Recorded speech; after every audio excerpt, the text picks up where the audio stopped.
જય ભોળાનાથ મિત્રો, આજે છે 4 ડિસેમ્બર અને આપણે આવ્યા છીએ વાડીએ પ્રોગ્રામ કરવા. જુઓ વાડીની મોજ. અમારા ભાઈના ઘરના બર્થડે છે.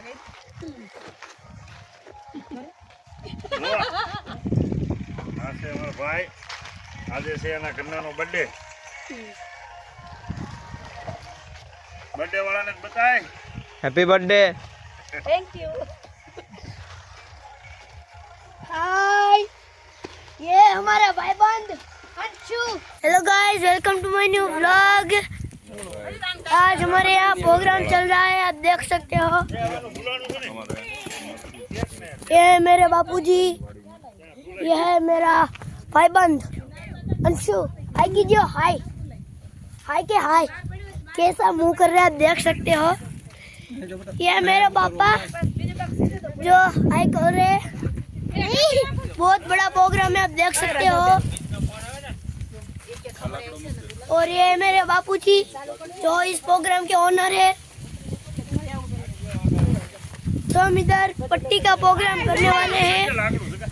जो तेल है, मिट्टू है, मरचा से आ 5 गाना मरचा से. પછી અમારા કાકા છે. આપણે વાડીએ જ ભજીયા બનાવવાના છે. જોવો તમે વાડીની મોજ. આપણે બકાલું બધું ઘરનું છે અને મરચી હવે હવામાં આવી ગઈ છે. હવે મરચીને નવો ફ્લાવરિંગ શરૂ થઈ ગયું છે. ગોલ મીજનો પ્રશ્ન છે પણ ઓછો થઈ ગયો છે થોડોક, પણ હજી છે તો ખરો, એટલો બધો કંટ્રોલ નથી. અને હવે વજનથી જો ડાળીઓ પડવા મળી છે, તો આમાં મરચું બધું લાગી ગયું છે. અને નવું ફ્લાવરિંગ એ બહુ જોરદાર આવ્યું છે. પછી હાઈક્રોસ વેરાયટી, એટલે આ વેરાયટીની ખાસિયત છે કે આને ગઢ પણ નથી આવતું. તમે જુઓ, હજી ડિસેમ્બર મહિનો હાલે છે તો હજી કુણી છે. એનું કારણ છે કે આપણે પછી નીચેથી બધા લીલા મરચાં ઉતારી લીધેલા છે અને હવે નવું ફ્લાવરિંગ સારું આવ્યું છે.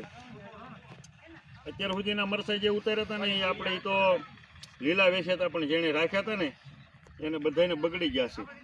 એટલે આપણે કાંઈ પ્રશ્ન નથી. હવે આ જે નવો ફાલ આવ્યો છે એ આપણે પકવી દેવાનો છે. એ હવે આ લગભગ 45 દિવસમાં લગભગ આ પાક તૈયાર થઈ જશે. ના મરચીની હાઈટ છે આવડી, પણ પછી હવે વજન જેમ થતું જાય એમ વિખાતી જાય. જો આ છે ને બધી ડાળ્યું, આ ડાળ્યું આમ આવી જાય, કારણ કે હાઈટ વધારે થઈ ગઈ. આપણે કાંઈ તાર ને એવું બાંધેલું નથી, એટલે મરચી તો આડી જ પડી જવાની છે. તો આવું ફ્લાવરિંગ આવ્યું છે.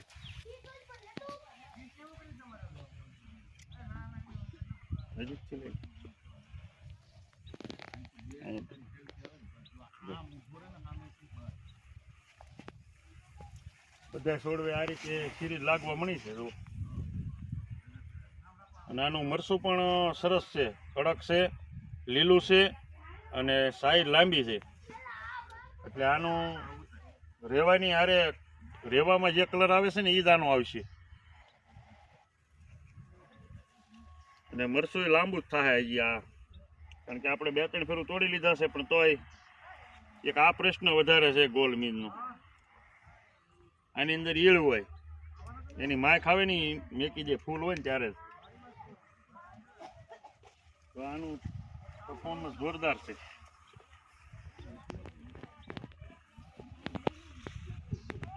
ને હવે બગડવાનો પ્રશ્ન ઘટી જશે. એટલે મરચીમાં જેણે લીલા ઉતાર્યા છે એને ફાયદો થોડોક વધારે થાય વણ, અને જેણે રાખ્યા છે એને વધારે નુકસાન થાય. જય જવાન જય કિસાન.